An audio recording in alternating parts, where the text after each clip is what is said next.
For 8 years, Dean Martin was a ghost walking among the living. His real death wasn't on Christmas, 1995. It was the day he stood at his son's graveside, and something inside him died forever. March 24th, 1987. 3 days had passed since Captain Dean Paul Martin's F-4 Phantom Tasek had crashed into the San Bernardino Mountains, and now Dean Martin stood at the edge of a grave that would hold more than just his son's body. As the military honor guard folded the American flag that had draped Dean Paul's casket, something fundamental broke inside Dean Martin that would never heal. The funeral had been everything. Dean Paul deserved full military honors, a 21-gun salute, and hundreds of mourners including Hollywood's biggest names. Frank Sinatra had flown in from New York. The entire Rat Pack was there. Dean's ex-wives, his other children, industry executives, and military officials all gathered to pay their respects to the 35-year-old pilot who had been following in his father's footsteps in both entertainment and service. But as Dean watched the honor guard present him with that perfectly folded flag, those present noticed something chilling. Dean Martin didn't cry. He didn't speak. He barely seemed to breathe. He stood there like a man who had already left his own body. It was the strangest thing. Jerry Lewis would later recall. Dean was there physically, but when I looked in his eyes there was nothing. It was like looking at an empty house. The graveside service was brief and dignified. Dean Paul's fellow pilots spoke about his dedication, his skill, and his pride in carrying on the Martin family name. Dean's daughter Diana read a poem about fathers and sons. Frank Sinatra, fighting back tears, spoke about watching Dean Paul grow up and how proud Dean had always been of his boy. Through it all, Dean Martin stood motionless beside the grave. He held the folded flag in his hands, but he never looked at it. His eyes were fixed on the casket as it was lowered into the ground, and witnesses said his expression never changed. When the ceremony concluded, and people began to offer their condolences, something became clear to everyone present. Dean Martin was no longer responding to anything or anyone around him. People would approach him, take his hand, speak words of comfort, and Dean would nod mechanically, but there was no recognition in his eyes. "Dad?" Deanna whispered, touching his arm. "Dad, it's time to go." Dean turned his head toward her voice, but for a terrifying moment, Deanna thought he didn't recognize her. When he finally spoke, his voice was flat and emotionless. "He's really gone," Dean said. Not a question, not a cry of anguish, just a statement of fact delivered in a tone that made everyone around him shiver. Frank Sinatra tried to put his arm around his old friend. "Dino, come on, let me take you home." But Dean pulled away from Frank's embrace, something he had never done in 40 years of friendship. "I want to stay here for a while. Dean, you can come back tomorrow. You need to be with your family now." Dean shook his head slowly. "This is where I belong now, with Dean Paul." It took 4 people to convince Dean to leave the cemetery that day. Even then, he kept looking back at the grave, as if he was abandoning his son all over again. What happened over the next 8 years was unlike any grief process anyone had ever witnessed. Dean Martin didn't gradually heal or slowly rebuild his life. Instead, he simply stopped living. He continued to exist, to go through the motions of daily life, but everyone who knew him understood that the real Dean Martin had been buried with Dean Paul on March 24th, 1987. The changes were immediate and profound. Dean, who had been known for his warmth and humor, became cold and distant. He stopped telling jokes. He stopped that casual, effortless charm that had been his trademark for decades. Most heartbreakingly, he stopped singing. He would sit in his house for hours, just staring at photographs of Dean Paul. His housekeeper, Anna Martinez, remembered years later. He wouldn't eat unless someone put food in front of him. He wouldn't change clothes unless someone laid them out. It was like he had forgotten how to take care of himself. Dean's surviving children watched in horror as their father became a stranger. He would look at them as if he couldn't quite remember who they were or why they were there. When they tried to engage him in conversation about family matters, career decisions, or even simple things like what he wanted for dinner, Dean would stare at them blankly before saying, "Ask Dean Paul. He'll know what to do." The entertainment industry tried to coax Dean back to work, thinking that performing might help him heal. But when promoters and managers came to discuss potential shows, Dean would listen politely and then ask, "Will Dean Paul be there?" When they gently reminded him that Dean Paul was gone, Dean would nod and say, "Then I'm not interested." Frank Sinatra made dozens of attempts to reach his old friend. He would call, visit, even show up unannounced at Dean's Beverly Hills home. But every conversation was the same. "How are you doing, Dino?" "I'm waiting." Waiting for what? For Dean Paul to come home. Frank would try to engage Dean in memories of their good times together, their performances, their friendship, but Dean seemed unable to access any memories that didn't include Dean Paul. It was as if his entire past had been erased except for the parts that involved his son. Jerry Lewis, despite their complicated history, also tried to help. During one visit, Jerry found Dean sitting in Dean Paul's old bedroom, which had been preserved exactly as it was when Dean Paul was a teenager. "Dean, this isn't healthy. You can't live in the past." Dean looked at Jerry with confusion. "What past? This is now. Dean Paul will be home from school soon." Jerry realized with horror that Dean wasn't being metaphorical. He genuinely seemed to believe that Dean Paul was still alive, that the funeral had been some kind of mistake or bad dream. Dr. Patricia Nolan, a psychiatrist who was quietly consulted by the family, explained that Dean was experiencing a form of dissociative disorder brought on by traumatic grief.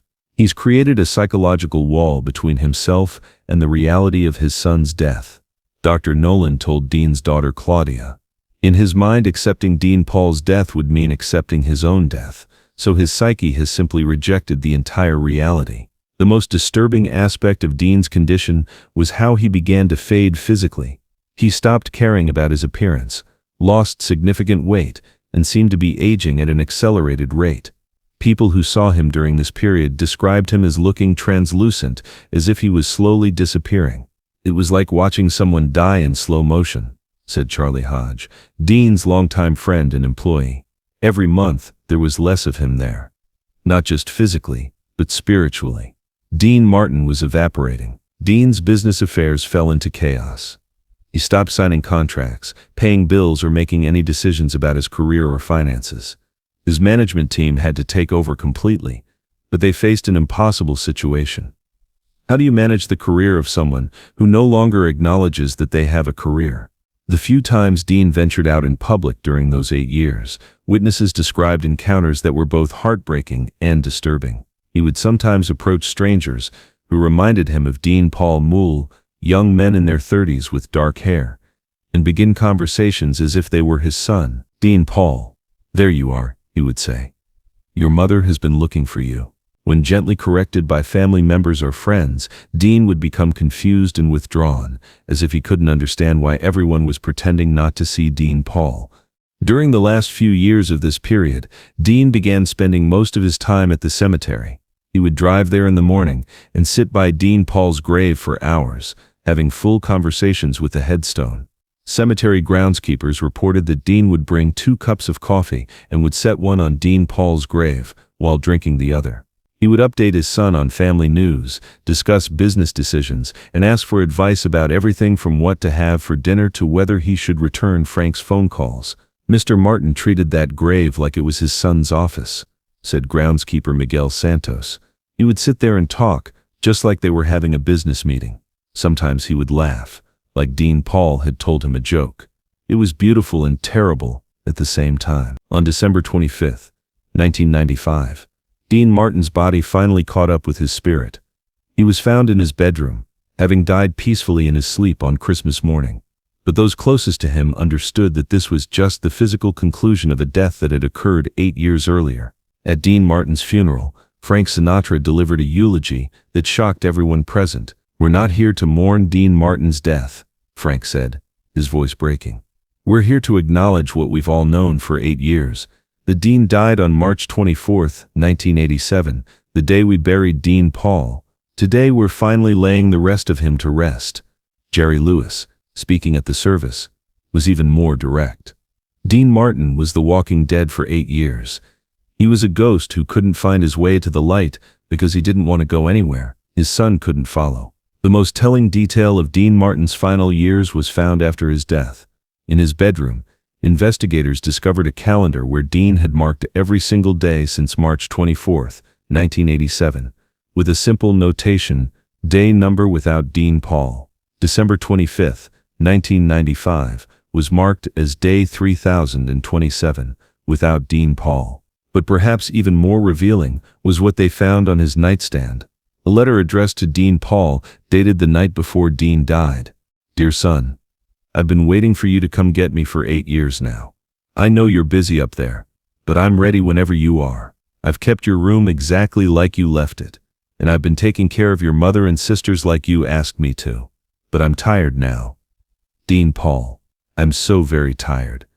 If it's okay with you, I think I'll come home now. Love, Dad. Dean Martin's official death certificate lists his cause of death as acute respiratory failure, but his family knew better. Dean Martin died of a broken heart on March 24, 1987. It just took his body 8 years to get the message. The tragedy of Dean Martin's final years wasn't just that he lost his son, it was that he lost himself so completely that he couldn't find a way to continue living. He became a cautionary tale about grief, so profound that it doesn't heal, it just hollows you out until there's nothing left. Frank Sinatra, in his final interview before his own death, was asked about losing Dean Martin twice as, once to grief and once to death. The Dean Martin everyone loved, the guy who made everything look easy and cool, he died the day Dean Paul did, Frank said. What walked around for 8 years after that was just Dean's body trying to figure out how to stop breathing. When it finally happened on Christmas Day, it wasn't sad. It was a mercy. But perhaps the most profound observation about Dean Martin's living death came from his daughter Deanna, who spent those 8 years watching her father fade away. People think grief is about missing someone who's gone, she said. But what happened to my father was different. He didn't miss Dean Paul. He joined him. Dad spent 8 years living in whatever place Dean Paul had gone to, and his body just hadn't figured out how to follow yet. When he finally died, it wasn't death, it was a reunion. The story of Dean Martin's 8-year death is a reminder that sometimes love is so powerful that it cannot survive the loss of its object.